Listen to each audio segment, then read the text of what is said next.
Okay, today we're talking about 3D printers. Just real quick to get started, who is Dave? I grew up in Southern California. That's me. When I was a little kid, my parents always brought me back like tape recorders, VCRs that were broken. I'd tear them apart. Eventually I got one. I was like, hey, if I put this little thing back over here, it'll work. And I had a working VCR, so that kind of started me off doing tech stuff when I was a kid. I went to school for audio recording. Wanted to go tour with bands, ended up like corporate live event space. Eventually went freelance, started doing video production. So this is an event that I did, it's all video walls across. But actually what I usually see is this in the back of the room. So that's kind of what I do professionally. Personally, I got my amateur extra radio license. It's my daughter, she's got her technician's license. I also do 3D printing, which is what we're talking about today. 2017, we packed up all of our stuff in a 24-foot moving truck and drove from California to 13.5 acres in Texas. This is Friday last week. And it's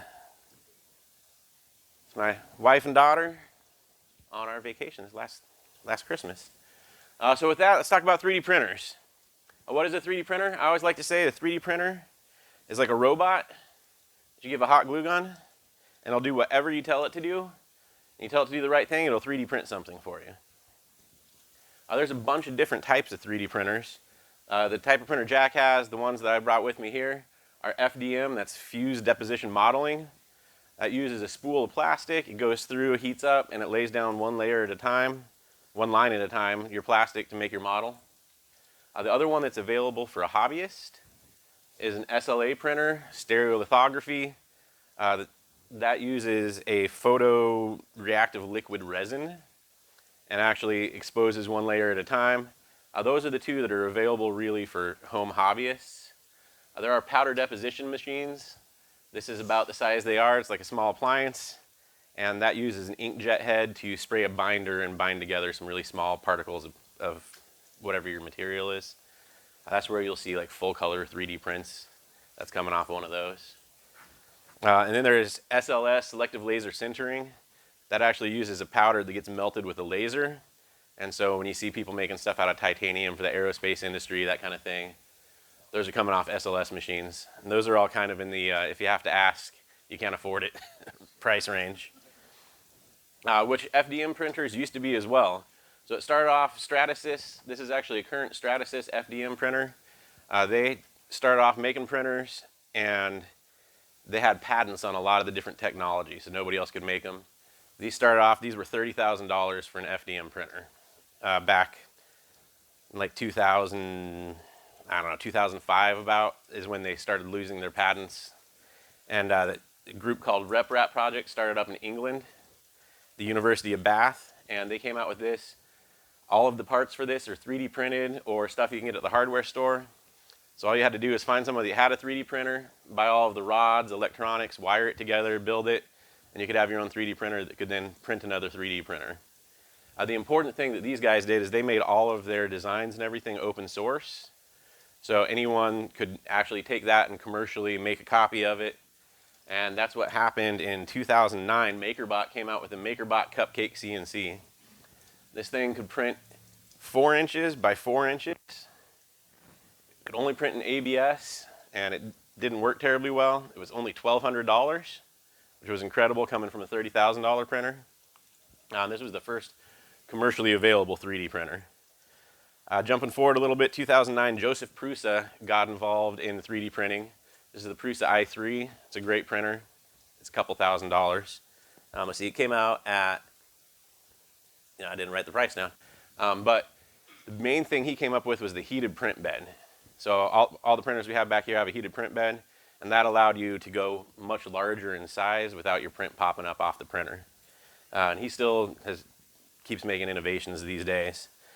Then Ultimaker came out with their printers. They got some great printers, but the main thing they came out with was the Cure slicing software.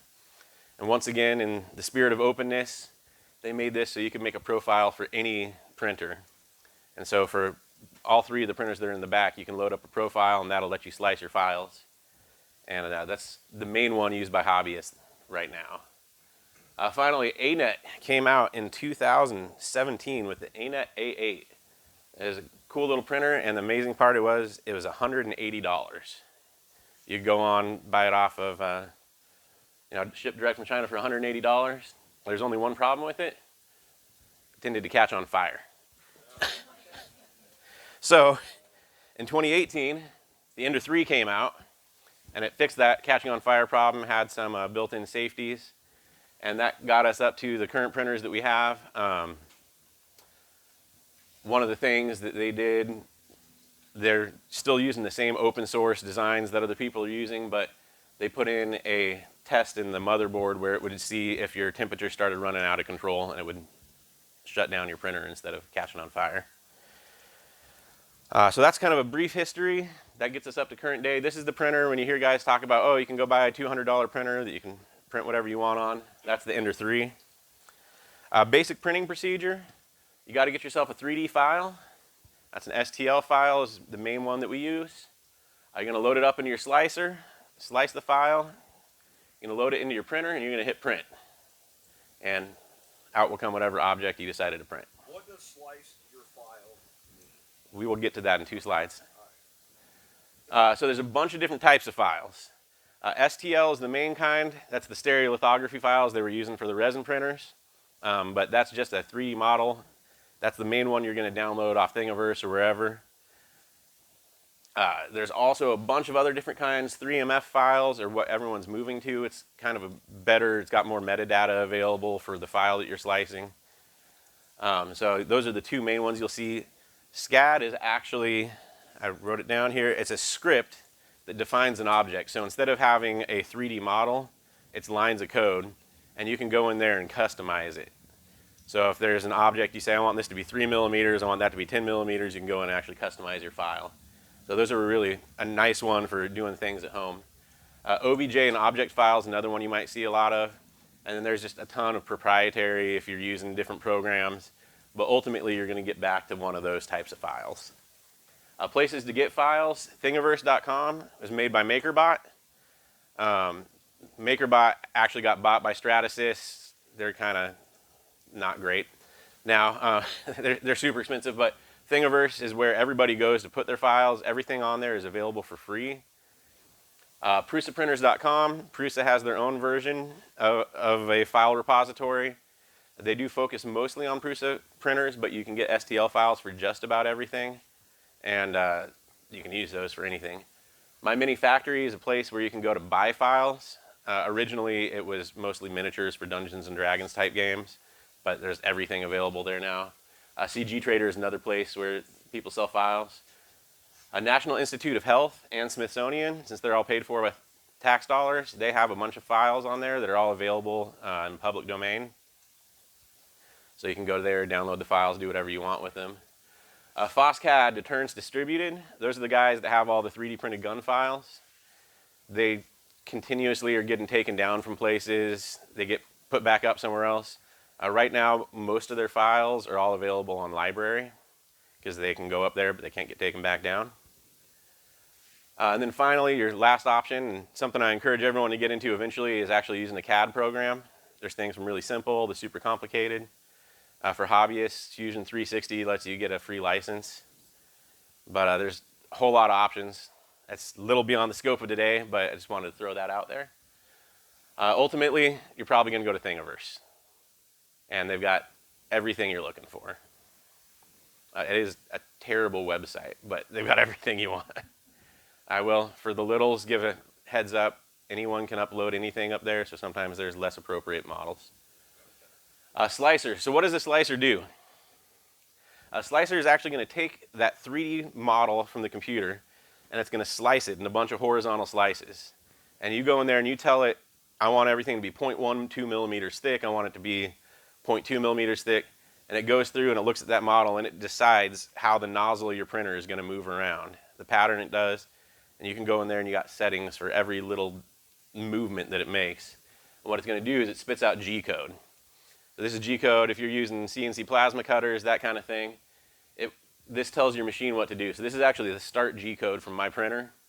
So I've messed around in there enough, I can see. So like where it says G1, X10.1, that's saying, all right, move to the x-axis to 10.1, the y-axis to 200, z-axis to 0.28.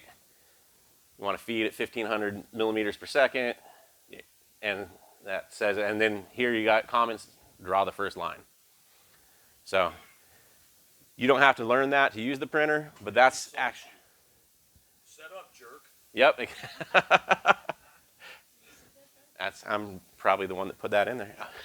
Oh, that actually, all this code is automatically generated by the slicer program like Kira. There's a couple different slicers available. Slicer is made by the RepRap project, and it works great. I've opened it up and looked at it for about 30 seconds. Prusa has their own version, the Prusa slicer. It will also let you load up any other printers, but once again, they're very kind of focused on dialing in for their own stuff. And Kira is the one that's getting the most development right now. I'd recommend starting there if you're getting started with a printer.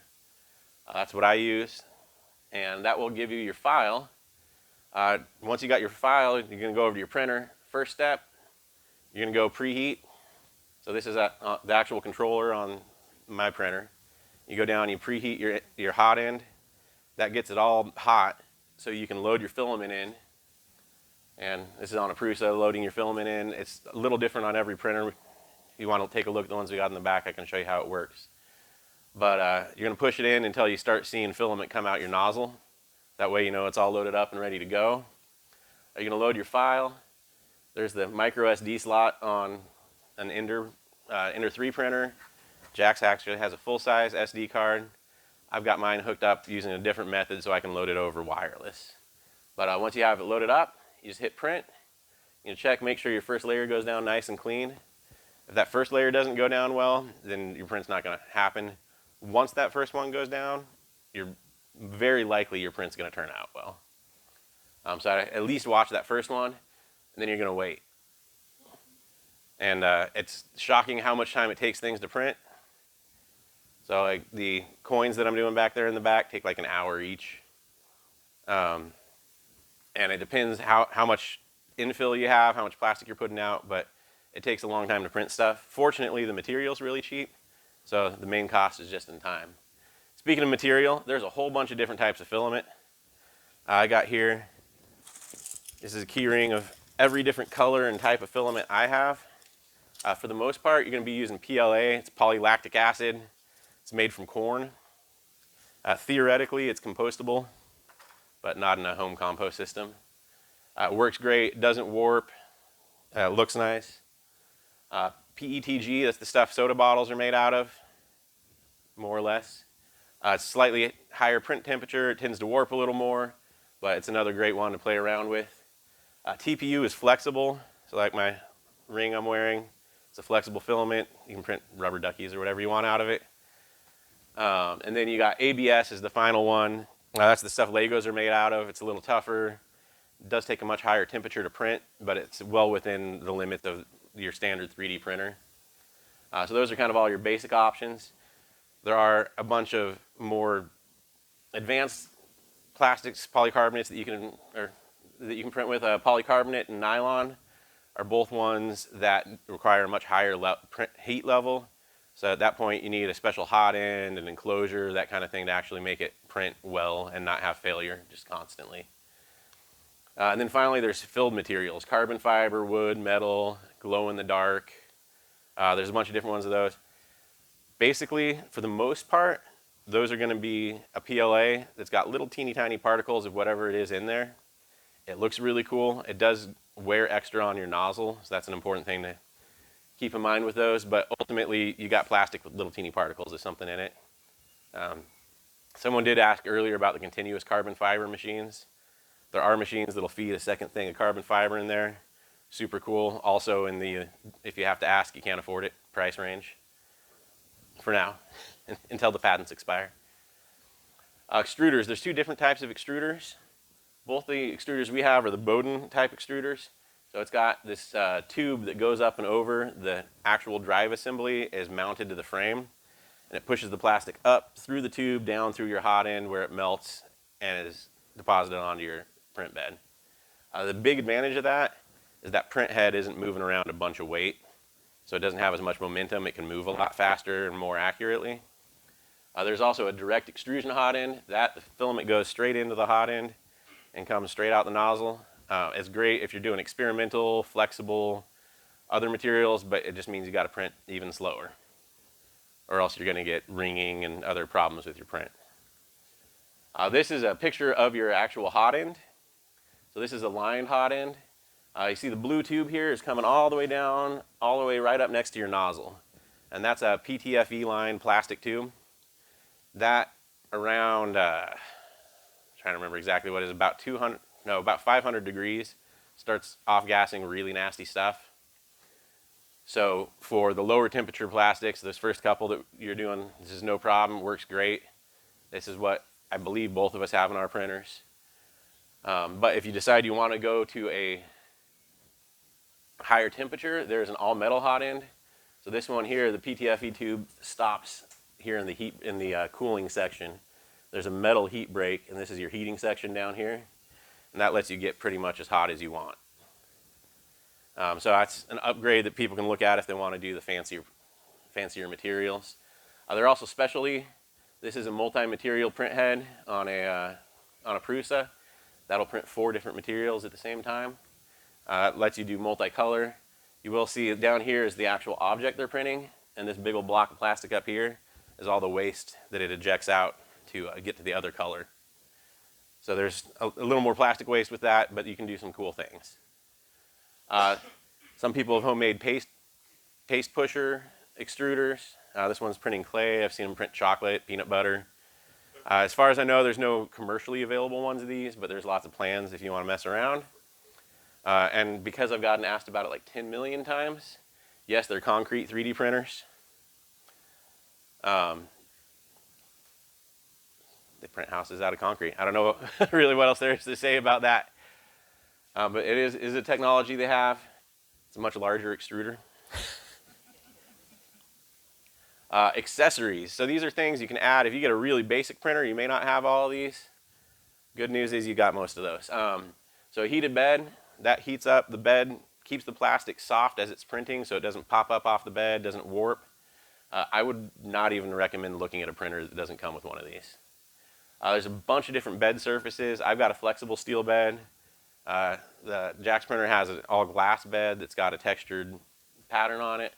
There's a bunch of different options. Eventually, if you print for a long time, you'll probably end up with all of them because it's fun to experiment with different options. But even the ones that come on your base printer usually work just fine. But for different materials, different things stick better to different material. Automatic bed leveling. This is something I added to my printer, something Jack has built in his printer. If you don't have automatic bed leveling, you got to go in with a sheet of paper and you lower the nozzle down and you get it so it moves just right, and then you move it to the next corner and you got to go back.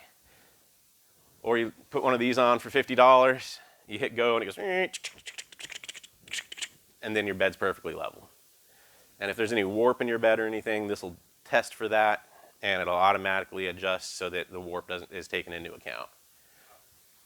Octoprint. So if you get a Raspberry Pi, you hook it up to your printer, that's going to allow you to remotely view your printer. And actually, let's see, I got this loaded up. So here is Octoprint running right now on my printer. It lets you see the state of your printer. You got a camera so you can watch it printing remotely. You can load all your files in, so you can just click a file and hit print. And the other thing the Octoprint lets you do is it has a whole plug-in system. So there's a program called Spaghetti Detective. What this does, it uses machine learning, and it looks at your camera, and if it sees your print starting to fail, it'll actually pop up a notification on your phone and say, hey, looks like your print is failing, spaghetti's detected, do you want to cancel it?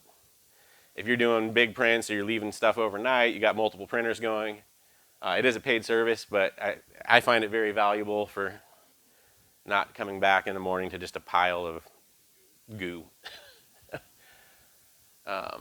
Let me minimize that. There you go. Your printer running right now. That's my printer running right now, yeah. Stepper drivers. Both of the printers that are here already have upgraded stepper drivers, so you didn't get to hear it, but a printer with the basic drivers, when it's running, goes woo, woo, woo, eat, woo, eat, woo. which is fine if it's out in your shop. If you set it up in your living room and run it at night, you might get in trouble with your wife. Ask me how I know. So a 2209 stepper driver is almost totally silent when the printer's running. It's a great thing to have in your printer. To run that, you're probably going to need to upgrade your controller. If you don't have that already, this is the Big Tree Tech SKR. Up along the top here is where you can plug in those, and this is actually a brain transplant for your printer. So that upgrades the speed of your control and everything else, allows you to plug in nicer displays. Once again, you got upgraded stuff in yours. That's already in there pretty much. If you're going to print high temperature, you can get enclosures. This is a pre-made enclosure that just rolls down over. I've seen people make them out of IKEA tables, whatever. And that just lets you get the ambient temperature up so that those more exotic materials don't warp and pop off the bed. And finally, if you've upgraded your controller, you can get NeoPixels. If you want a little bling on your printer, they'll let you put some LEDs on there. So that's a port on there. You got one LED on here. It seems like it's just a blue one. But useful accessories, all of these things at some point you're going to want to get. Soft brush, usually brass or nylon, just to brush off the nozzle. I believe there's some brass brushes available on tspaz.com. Glue stick or hairspray. Sometimes you'll get a filament that just doesn't want to stick to the bed. You can take a little glue stick, put it down there. It'll often help get that first layer to stick. I usually go with glue stick. I have both of them available. Rubbing alcohol in between your prints. It's a great idea to clean any oils off your fingers from the bed. That'll help things to stick so you don't have to use glue stick and hairspray. So I usually just keep some rubbing alcohol and some cute cotton swabs or whatever next to my printer. Heat gun. When you're done printing, sometimes there'll be little strings going between, like if you got two towers going up. I have a little embossing heat gun that I got forever ago that I just use. Just hit it real quick with the heat, and all those little strings will just shrivel up and go away. Gel super glue. That's also available on tspaz.com. I got a big box of it. If you're printing multi-piece prints, different colors that you want to glue together, gel super glue works great for that. Not so much for a mechanical connection, but it will hold your stuff together looking great. Metric socket for nozzle. When you're changing out nozzles, the best way to do it is to get it hot first. So if you're doing that and then you're trying to use a tiny wrench to get in there, it can be a pain. You're going to burn yourself. I just got a little metric socket set ratchet that I can pop on there and spin it around, and the nozzle pops right out. It's very helpful. And it's good to get eventually if you're building stuff that's mechanical, everybody uses metric nuts and bolts in their designs. So you can get a set of like M2, M3, M4 nuts and bolts off Amazon for like $20. You get 1,000 of them. So when you get to putting a design together that has those, that's a good thing to pick up. Replacement parts, there is some maintenance. Eventually your nozzles are going to wear out. Most printers come with a couple of spare nozzles. PTFE tube and cutter. Eventually that plastic running through the tube is going to start cutting through the PTFE, and you'll notice your prints start getting stringier and stop working as well. It's really easy to buy off Amazon. There's tons of different options. It is totally worth getting a tube cutter because you got to have that like at a perfect 90-degree angle. It's a couple bucks to get the tube cutter. And then compression fittings on both ends of that tube. Those are compression fittings. As those get exercised back and forth, the metal inside them will break. So after hundreds of hours of printing, those will break. They'll start eating through the tube. So it's good to just swap those out. Your printer should come with metric hex keys for all of the bolts on it. Scraper, flush cutter, and metric wrenches.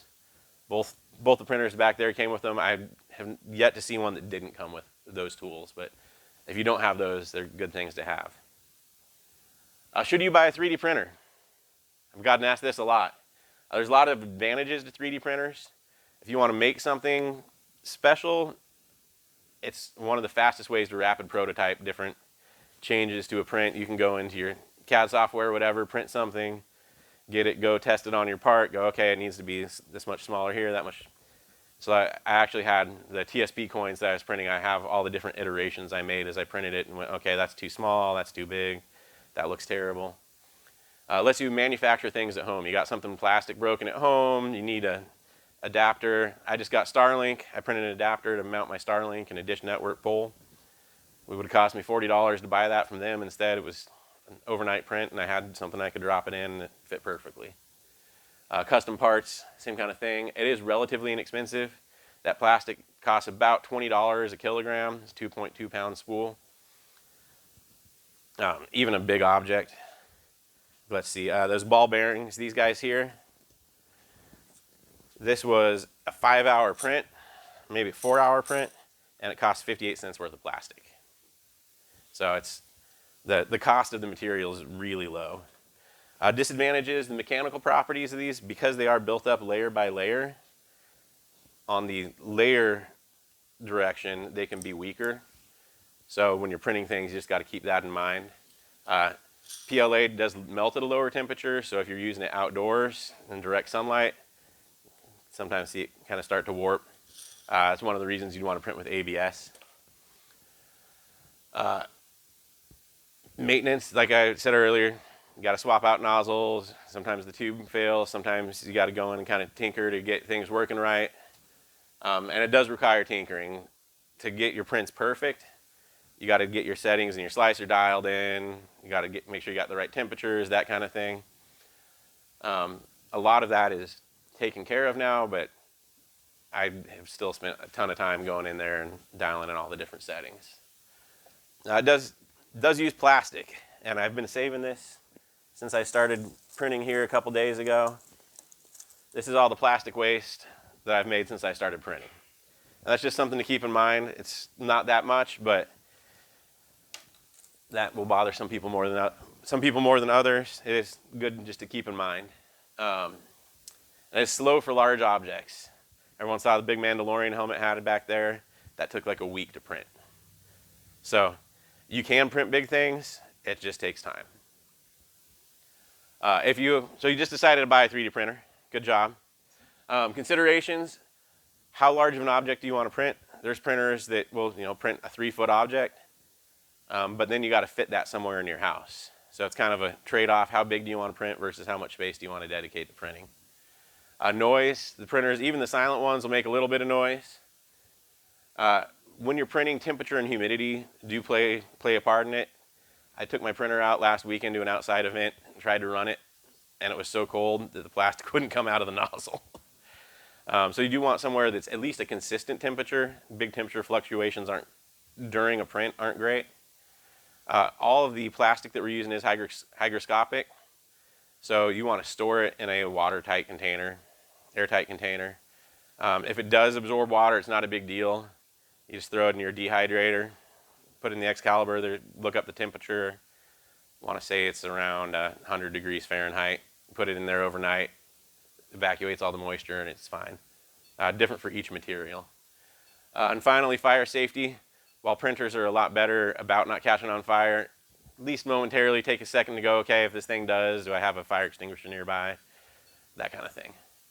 There are some alternatives. If you look at this, you go, you know what, I don't really want to do 3D printing. Laser cutters, those will let you cut wood, acrylic, and foam. That's going to be a 2D. You're going to do one slice at a time if you're doing it on a laser cutter. But that is one option. A CNC router, it's going to let you cut wood, aluminum.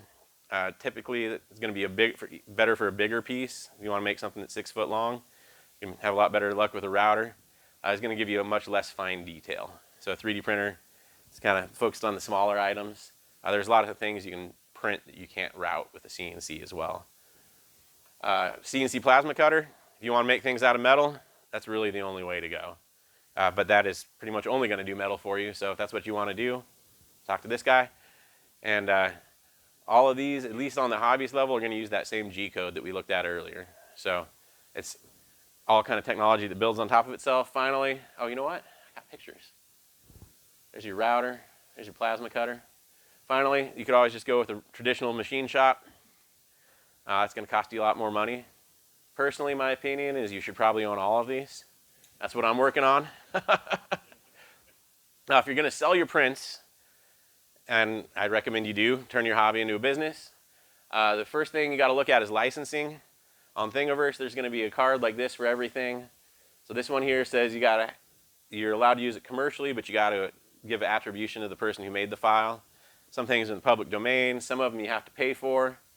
And you do have the option of purchasing files. Here's a picture of my mini factory.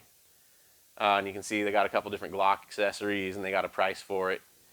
A lot of those will come with commercial sale privileges. So once again, you just got to kind of look at your licensing. I will point out there's a website, Colts 3D, you'll see pop up a lot, sells files. They're a little sketchy. A lot of the files they have for sale are not necessarily for sale by the person who made it. Pricing. So when I sell my prints, I'm doing it mostly as a hobbyist. Here's an actual print that I sliced just a couple days ago. So it's going to take 10 hours and 3 minutes. And then if you look down here, it'll use 80 grams of plastic, which will cost me $1.61. So what I do is I charge $1 for each hour or fraction of an hour. So I'd charge $11 for that, and then I'd charge $2 for the material. So that'd be a $13 print. And usually what I'll do then is I'll take that to my wife and say, hey, okay, this is $13, and she'll turn around and say, all right, this is a $15 print. But that's kind of how I at least go to do an estimate for how much I'm going to charge for a print. Finally, just some cool things to print. Menendez magazines, Glock mag, 3D printed Glock mag. These guys will work. Named after a politician who tried to outlaw 3D printed magazines. I've run probably, I don't know, 30, 40 rounds through this.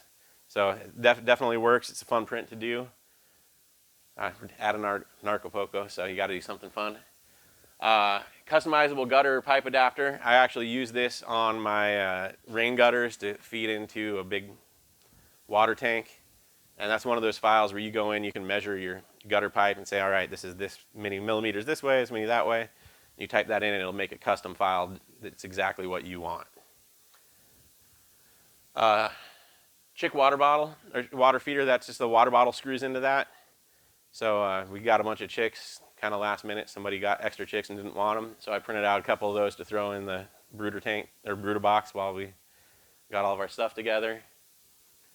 Fishing hook holders. These are great because these are super fast print. And you just hook your hook into the end, you wrap your leader around it and tie it off.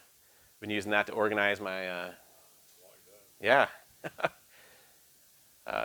organize my tackle box.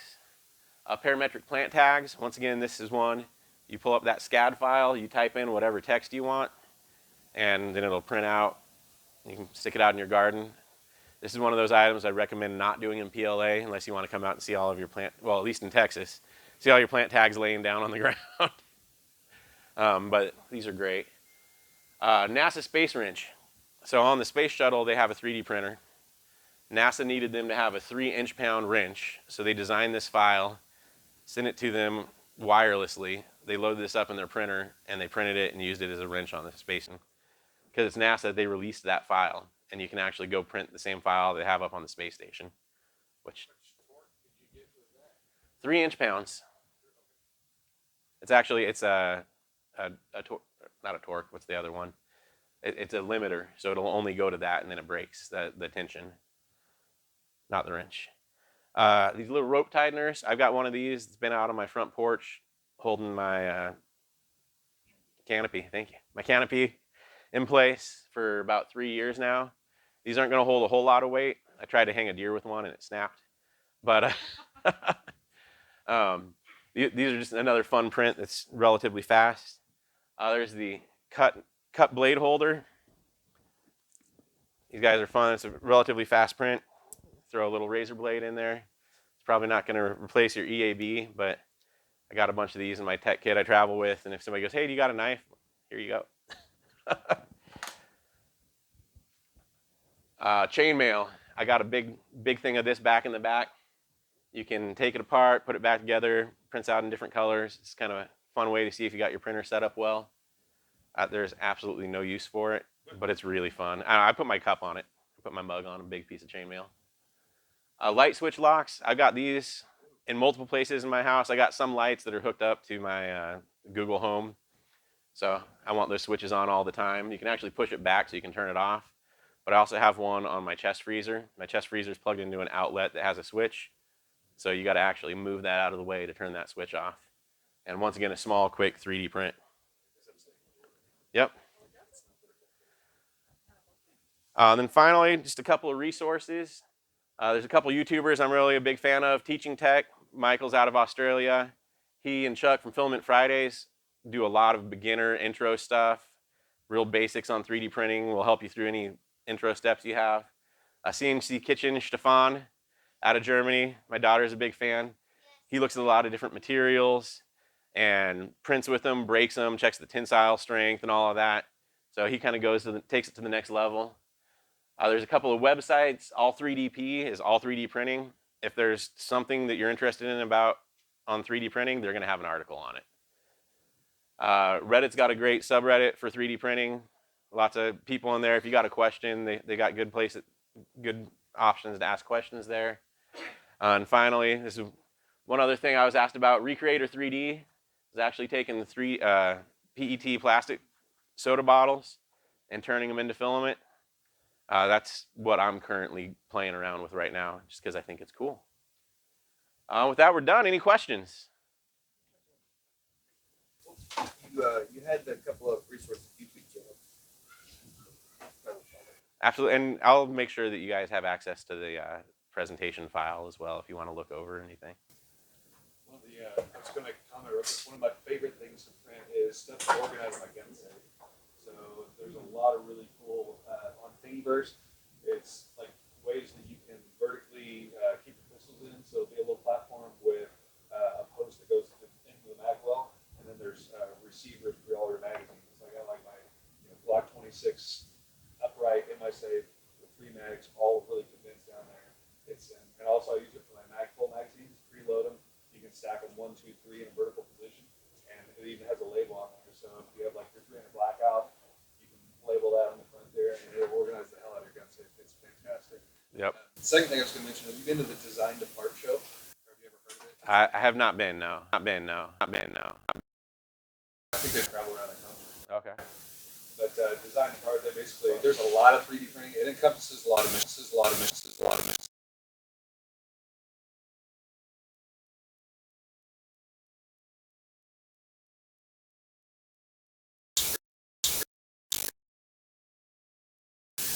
They have the HP will bring out their metal printing stuff. Nice. And it's really cool. So if you get a chance, you should check that out.